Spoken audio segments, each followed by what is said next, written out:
রাস্তাটা এইভাবে নেমে এসছে, এখানটা ভীষণ রকম খাড়াই, খুব ঢাল, একটু সাবধানে নামতে হচ্ছে, কারণ দূরে অলকানন্দ এক মনে বয়ে চলছে। গিয়ে এটা একটা ডেড এন্ডে শেষ হয়েছে রাস্তাটা, এই রাস্তাটা এখানে এসে শেষ হয়ে গেছে এবং এখানে আরেকটি মন্দির রয়েছে।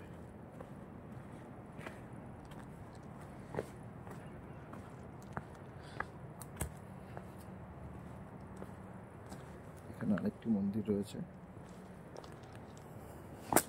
এটাও শিব মন্দির, পুরনো একটা গুফার মতন রয়েছে এই শিব মন্দির।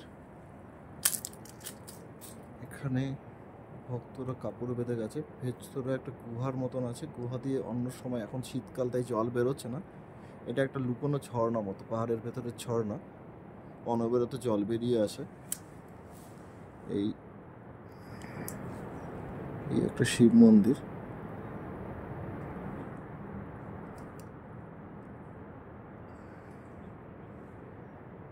এই শিব মন্দির, এই রাস্তাটা উঠে গেছে, এখানে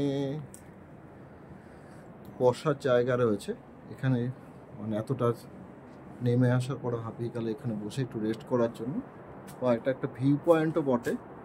এখান থেকে দূরের ওই পাহাড়গুলো, ওখানে ধিংরান বলে জায়গাটা আছে, ধিংরান বা অন্যান্য পাহাড়গুলো রয়েছে, ওই দূরে অলকানন্দা দেখা যাচ্ছে, অলকানন্দা দেখা যাচ্ছে। এখানটায় ঝাঁটা দেখছি, জায়গাটা একটু ঝাড় দিয়ে দিলে ভালো, জায়গাটাকে একটু ঝাড় দিই, ঈশ্বরের জায়গায় এসে জায়গাটা একটু পরিষ্কার করা আছে।